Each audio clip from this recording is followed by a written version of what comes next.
Assalamualaikum warahmatullahi wabarakatuh. Alhamdulillahi rabbil alamin.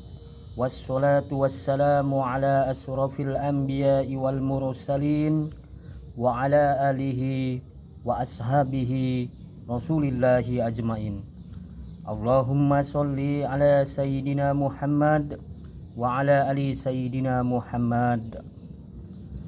Kepada saudara-saudaraku, para pendengar yang setia, yang selalu dirahmati Allah Subhanahu wa Ta'ala, bertemu kembali dengan saya Miswadi Official.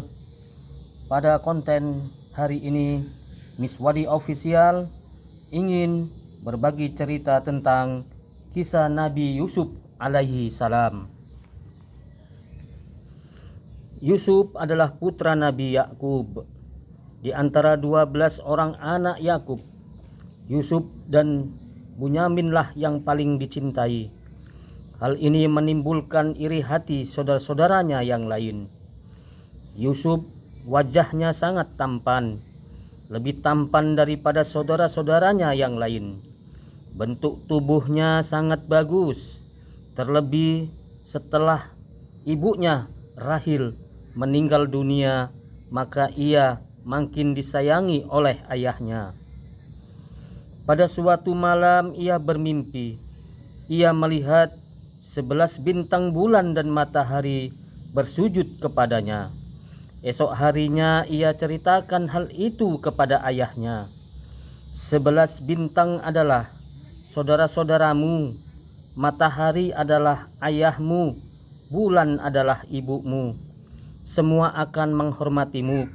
Kelak engkau akan jadi orang besar. Maka jangan sampai saudara-saudaramu tahu. Jika saudara-saudaramu tahu, mereka akan mencelakakanmu. Namun tanpa setahu Yusuf dan ayahnya, ternyata salah seorang saudaranya mengetahui pembicaraan ayahnya itu. Sejak saat itu mereka makin membenci Yusuf dan selalu berusaha mencelakakannya. Pada suatu hari mereka minta izin kepada Nabi Yakub untuk mengajak Yusuf berburu binatang. Mula-mula Nabi Yakub tidak mengizinkan, tapi setelah mereka menunjukkan kesanggupannya menjaga Yusuf dari bahaya, maka Nabi Yakub tidak melarangnya lagi. Yusuf boleh ikut berburu. Tinggal Bunyamin yang menemani Nabi Yakub di rumah. Di tengah hutan, setelah berburu, tiba-tiba mereka menangkap Yusuf. "Hei, mau kalian apakan aku ini?" protes Yusuf. "Diam," bentak salah seorang kakaknya. Mereka hendak membunuh Yusuf, namun tidak sampai hati. Salah seorang mengusulkan agar dimasukkan saja ke dalam sumur. Pasti ada khalifah yang akan mengambilnya dan Yusuf pasti akan dijual sebagai budak. Dengan demikian Yusuf tersingkir dari keluarga Yakub. Usul itu disetujui. Dengan paksa baju gamis Yusuf mereka lepas. Yusuf yang masih kecil tak berdaya ketika saudara-saudaranya yang lebih besar memasukkannya ke dalam sumur. Mereka kemudian membunuh hewan. Darahnya ditumpahkan ke baju Yusuf. Setelah pulang mereka berkata bahwa Yusuf telah dimakan serigala hingga bajunya berlumuran darah. Nabi Yakub sangat sedih mendengar hal itu. Demikian sangat kesedihannya sehingga selalu menangis dan matanya menjadi buta. Menjadi budak belian. Tidak berapa lama Yusuf di dalam sumur, ada serombongan kafilah yang hendak mengambil air. Mereka menemukan Yusuf, maka Yusuf dibawa sebagai tawanan.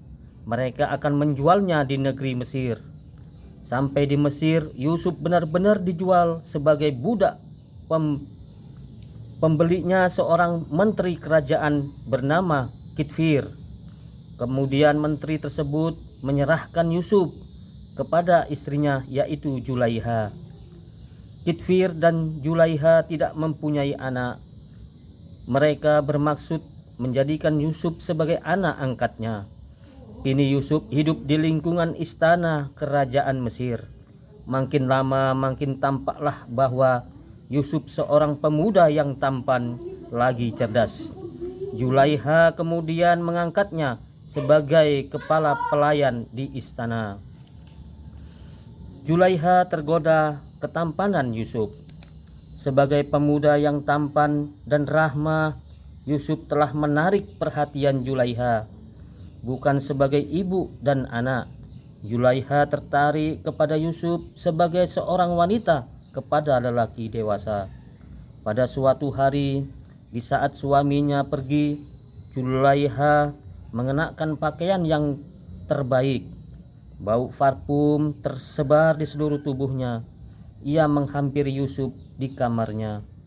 Yusuf berdebar kencang saat melihat penampilan Julaiha yang lain dari biasanya. Begitu menyolok dan merangsang, berkata Julaiha kepada Yusuf, "Marilah Yusuf, seluruh jiwa dan ragaku kuserahkan kepadamu."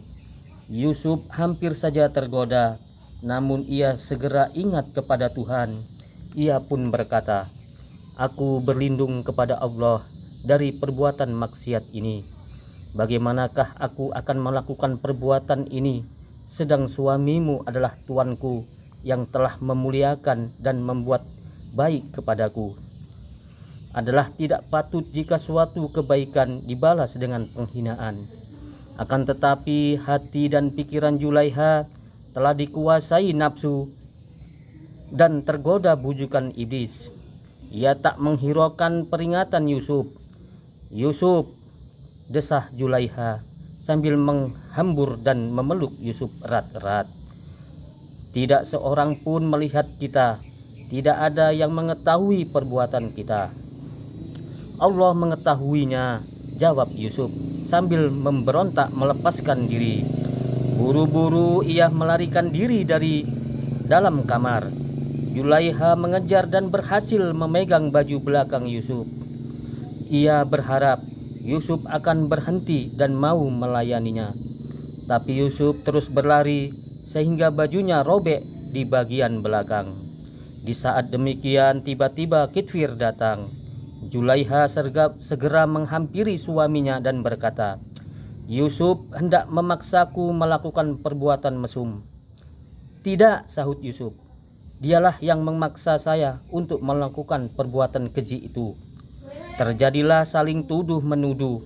Di saat demikian datanglah tetangga dekat sekaligus sebagai penengah. Berkata tetangga itu, "Kita lihat saja, jika baju Yusuf robek di bagian depan, berarti dia hendak memaksa Julaiha berbuat mesum. Jika bajunya robek di bagian belakang, itu pertanda Julaiha yang memaksa Yusuf berbuat maksiat." Kitfir memeriksa dan ternyata baju Yusuf robek di bagian belakang. Betapa malu pembesar kerajaan Mesir itu. Ternyata istrinya sendiri yang telah berbuat salah. Kitfir menghampiri Yusuf dan berkata, "Rahasiakanlah peristiwa ini. Simpan baik-baik, jangan ada orang yang tahu. Dan kamu Julaiha, mohonlah ampun kepada Tuhanmu atas dosa yang telah engkau lakukan. Bertobatlah kepadanya dengan tobat yang sebenar-benarnya." Mereka terpesona. Walau sudah diusahakan agar tidak bocor, tetapi peristiwa Julaiha dengan anak angkatnya itu akhirnya terdengar juga oleh tetangga kanan dan kiri. Para wanita baik tua maupun muda sama mempergunjingkannya. Julaiha merasa malu. Dalam hati ia berkata, "Mereka belum pernah melihat Yusuf, karena selama ini Yusuf selalu berada di dalam rumah. Coba andai kata mereka sudah melihatnya, pasti lebih tergila-gila daripada aku." Pada suatu hari Julaiha mengundang para wanita yang telah mempergunjingkannya. Setiap wanita yang datang diberi buah-buahan dan sembilau pisau yang tajam untuk mengupas buah-buahan yang dihidangkan itu. Di saat para wanita itu asik mengupas buah dengan pisau di tangannya, Julaiha memerintahkan pelayan untuk memanggil Yusuf agar berjalan di ruang tamu. Semua orang terbelalak kagum ketika melihat penampilan Yusuf yang ganteng dan tampan itu. Semua tercengang dan sejenak lupa diri. Inilah pemuda yang kalian gunjingkan. Ternyata kalian juga mengagumi kegantengannya, sehingga tampak sadar kalian telah mengupas kulit tangan kalian sendiri, kata Julaiha. Yusuf segera masuk ke dalam. Pada saat itulah para wanita tadi baru tersadar bahwa yang mereka kupas bukan buah yang dipegangnya, tetapi tangan mereka sendiri. Darah bercucuran, suasana jadi panik. Dengan tersipu malu, mereka segera kembali pulang ke rumah masing-masing. Namun isu itu tentang Julaiha dan Yusuf masih terus merebak ke seluruh penjuru. Para wanita masih mempergunjingkannya. Untuk menutupi rasa malunya, maka Kitfir akhirnya memasukkan Yusuf ke dalam penjara. Hal ini dilakukan secara terpaksa, bahwa walaupun Yusuf benar dan Julaiha salah, namun Yusuf yang masuk penjara. Yusuf di penjara. Memang tak ada jalan lain bagi Kitfir. Yusuf harus dipenjara. Jika tidak, Julaiha akan terus tergoda, dan siapa tahu lama-lama Yusuf tidak mampu mempertahankan kesuciannya. Berangkat dari pemikiran inilah Kitfir menjebloskan Yusuf ke dalam jeriji besi. Di dalam penjara ada 2 orang pelayan raja. Yang pertama bernama Nabu, kepala bagian minuman. Kedua bernama Malhab, kepala bagian makanan kue-kue. Keduanya dituduh hendak membunuh raja dengan menaruh racun dalam makanan dan minuman. Di dalam penjara, Yusuf mengajak kedua orang itu bertaubat, beribadah hanya kepada Allah saja. Pada suatu hari, Nabu menceritakan mimpinya kepada Yusuf. Aku bermimpi memeras anggur yang akan kujadikan khamar. Nabu minta Yusuf mengartikan mimpinya itu. Dengan tenang dan yakin, Yusuf menerangkan arti mimpi Nabu.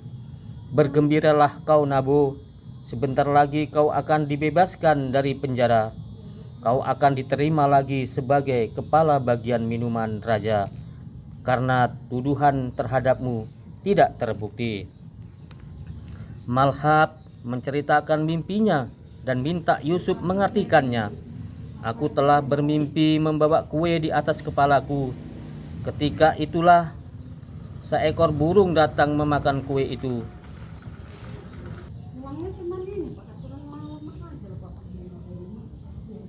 Sayang sekali Malhab, kata Yusuf, kau akan mengalami nasib buruk. Tuduhan terhadapmu terbukti. Raja akan menghukum engkau sampai mati di tiang salib. Mayatmu akan dimakan burung buas mulai dari kepala. Beberapa hari kemudian tafsir mimpi itu terbukti kebenarannya. Nabu dibebaskan dari tuduhan dan diperbolehkan bekerja di istana lagi. Sedangkan Malhab dihukum mati karena terbukti kesalahannya hendak meracuni raja. Sebelum keluar dari penjara, Yusuf telah berpesan kepada Nabu agar menyampaikan keadaannya di dalam penjara. Ia ingin raja meninjau kembali keputusannya karena sesungguhnya ia tidak bersalah. Justru Julaiha yang bersalah. Namun setan membuat Nabu jadi lupa sehingga Yusuf tetap berada di dalam penjara selama beberapa tahun lagi. Menafsirkan mimpi raja. Pada suatu hari, Raja Mesir memanggil semua penasehat dan tukang ramalnya. Tadi malam sang raja bermimpi melihat 7 ekor lembu kurus memakan 7 ekor lembu yang gemuk-gemuk, dan melihat 7 tangkai gandum yang hijau dan 7 tangkai gandum kering. Para penasehat, dukun, tukang ramal diperintahkan untuk mengartikan mimpi sang raja. namun tidak ada seorang pun yang mampu memberikan jawabannya yang memuaskan. Raja sangat kecewa. Untunglah Nabu ingat akan kepandaian Yusuf sewaktu berada di penjara. Ia mengatakan hal itu kepada raja, bahwa ada seorang pemuda yang pandai mengartikan mimpi dengan tepat. Raja kemudian mengutus Nabu untuk menemui Yusuf di penjara dan minta kepada Yusuf agar mau mengartikan mimpi tersebut. Yusuf bukan hanya bersedia mengartikan mimpi tersebut, ia malah menerangkan jalan keluar dari arti mimpi sang raja itu. Berkata Yusuf, Mesir akan mengalami masa subur selama 7 tahun dan mengalami paceklik selama 7 tahun. Oleh karena itu, sambung Yusuf, hasil panen selama 7 tahun di masa subur harus disimpan baik-baik. Jangan dihambur-hamburkan untuk persediaan 7 tahun masa paceklik. Nabu kembali menghadap raja. Setelah disampaikan arti mimpi itu, sang raja merasa senang. Di saat itulah Nabu menyampaikan pesan Yusuf agar sang raja mau mengadili Yusuf dengan seadil-adilnya, karena sesungguhnya ia tidak bersalah. Perkara Yusuf pun diselidiki, dan setelah terbukti ia tidak bersalah, sang raja membebaskannya dari penjara. Menjadi menteri ekonomi kerajaan Mesir. Setelah sang raja mengetahui kebenaran dan kesucian Yusuf, ia mungkin tertarik. Terlebih setelah diketahuinya bahwa Yusuf itu orang yang cerdas, sehingga mampu memberikan jalan keluar persoalan ekonomi kerajaan Mesir. Maka sang raja akhirnya memanggil Yusuf untuk diangkat sebagai menteri ekonomi. Yusuflah yang mengepalai perbendaharaan negara. Ia menjadi kepala gudang agar dapat menanggulangi keserakahan para pejabat, korup, dan penindasan mereka terhadap rakyat kecil, terutama jika nanti tiba musim paceklik. Ketika paceklik tiba, apa yang diucapkan Yusuf menjadi kenyataan. Sesudah berlangsung masa subur selama 7 tahun, maka datanglah masa paceklik. Masa paceklik itu juga melanda daerah Palestina, tempat tinggal Nabi Yakub dan saudara-saudara Yusuf. Negeri Palestina yang tidak tahu menahu bakal datangnya kemarau panjang itu tentu kelabakan. Rakyatnya banyak yang menderita kelaparan. Demi mendengar di negeri Mesir banyak tersedia bahan makanan dan boleh ditukar dengan emas untuk umum, maka anak-anak Nabi Yakub bermaksud pergi ke Mesir. Pada waktu itu Bunyamin tidak ikut serta. Sewaktu mereka tiba di Mesir dan menukar emasnya dengan gandum, mereka sama sekali tak mengira bahwa kepala gudang perbendaharaan negeri Mesir adalah Yusuf, saudara mereka sendiri. Yusuf mengetahui mereka namun pura-pura tidak mengenalnya. Yusuf memperlakukan mereka sebagai tamu terhormat. Dijamu dengan makanan yang lezat-lezat. Mereka juga diberi bekal perjalanan pulang. Ketika mereka bersiap-siap hendak pulang ke Palestina, Yusuf berkata kepada mereka, "Bawalah saudaramu yang seayah," maksudnya Bunyamin. "Jika tidak kamu bahwa lain kali kalian tidak kuperbolehkan masuk ke negeri Mesir dan tidak boleh membeli bahan makanan di sini." Mereka kaget mendengar ucapan sang menteri. Tak disangka sang menteri mengetahui bahwa mereka masih mempunyai saudara lagi, yaitu Bunyamin. Bunyamin bertemu Yusuf. Ketika mereka tiba di rumah dan membuka karung gandum, ternyata emas-emas yang mereka tukarkan berada di dalam karung bersama gandum. Mereka heran dan segera melaporkan kepada Nabi Yakub. "Sungguh aneh," gumam Nabi Yakub, ketika mereka mengatakan keinginan menteri ekonomi agar mereka mau membawa Bunyamin ke Mesir. Nabi Yakub langsung menolak. Ia khawatir Bunyamin akan mengalami nasib serupa Yusuf dahulu. Jika kami tidak boleh membawa Bunyamin, maka kami tidak boleh memasuki negeri Mesir dan tidak boleh membeli bahan makanan lagi, kata mereka. Nabi Yakub tetap tidak memperbolehkan Bunyamin dibawa pergi. Trauma atas kehilangan Yusuf masih menghantui dirinya. Namun ketika persediaan bahan makanan semakin menipis, maka tak bisa tidak mereka harus pergi ke Mesir lagi. Bersumpahlah atas nama Tuhan, kata Nabi Yakub, bahwa kalian harus melindungi Bunyamin dengan segenap jiwa raga kalian. Jika terjadi sesuatu, kalian harus membelanya sampai titik darah terakhir. Mereka serentak menyatakan kesediaannya untuk melindungi Bunyamin dan bersumpah demi Allah akan membela dan membawa Bunyamin kembali.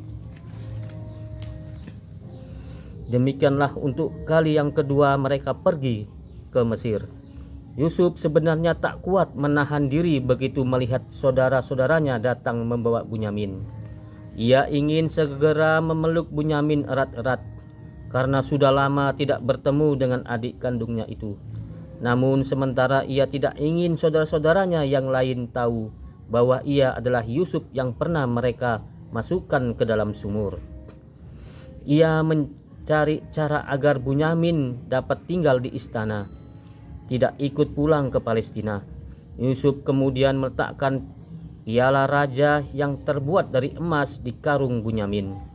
Untuk sementara Yusuf membiarkan saudara-saudaranya berjalan keluar kota. Namun tidak lama kemudian ia memerintahkan prajurit untuk menyusul rombongan saudara-saudaranya itu. Mereka terkejut ketika serombongan prajurit menyusul dan meminta berhenti.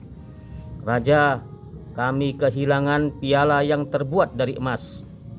Apakah kalian mengetahuinya? Siapa yang menemukan piala itu akan diberi hadiah gandum 1 tunggangan onta. Kami datang ke Mesir bukan untuk membuat kerusuhan," kata saudara-saudara Yusuf, "dan kami bukanlah termasuk orang-orang yang mencuri." Para prajurit berkata, "Apakah hukuman bagi orang yang melakukan pencurian itu?" "Hukumannya adalah menjadi budak. Itulah tebusan dari perbuatannya," jawab saudara-saudara Yusuf. Prajurit itu kemudian menggeledah tiap karung dari saudara-saudara Yusuf. Tiba-tiba mereka menemukannya di dalam karung Bunyamin. Tanpa kompromi lagi, Bunyamin dibawa menghadap Menteri Perekonomian, yaitu Yusuf. Saudara-saudara Bunyamin yang lain diperbolehkan pulang. Yahuza tak ikut pulang. Ia merasa malu kepada ayahnya karena telah berjanji melindungi Bunyamin dari segala mara bahaya. Nyatanya Bunyamin sekarang tak bisa ia bawa pulang. Yahuza bersumpah tidak akan pulang sebelum membawa Bunyamin atau ayahnya sendiri memanggilnya pulang. Sementara itu Bunyamin gemetar saat dihadapkan kepada Menteri Ekonomi Mesir. Baru kali ini ia berhadapan dengan pejabat tinggi di istana kerajaan. Wajahnya pucat pasti, tapi hal itu tak berlangsung lama karena Yusuf segera memeluknya dan mengatakan siapa sebenarnya sang menteri ekonomi itu. Pertemuan kakak beradik itu benar-benar mengharukan. Bunyamin menangis terisak-isak. Ia segera menceritakan nasib ayahnya di Palestina. Betapa menderitanya sang ayah sejak ditinggal Yusuf. Setiap hari ayahnya menangis sampai matanya menjadi putih dan tak dapat melihat lagi. Membawa Bunyamin, Nabi Yakub terpukul jiwanya. Ia benar-benar sedih. Sudah kehilangan Yusuf, kini Bunyamin dijadikan budak oleh penguasa negeri Mesir. Dari hari ke hari tampak nian kesedihan Nabi Yakub. Kini ia lebih suka menyendiri di mihrabnya, tempat ibadah. Hanya Tuhan tempatnya mengadu dan berkeluh kesah. Pada suatu hari ia mendapat ilham bahwa Yusuf itu masih hidup, dan tak lama lagi ia akan berjumpa dengan anak yang sangat dicintai itu. Nabi Yakub kemudian memerintahkan anak-anaknya mengembara ke Mesir. carilah kabar tentang Yusuf di Mesir dan berusahalah membebaskan Bunyamin agar cepat pulang. Karena tak sampai hati melihat penderitaan ayahnya, anak-anak Nabi Yakub itu akhirnya pergi ke Mesir lagi. Mereka langsung menghadap Menteri Ekonomi.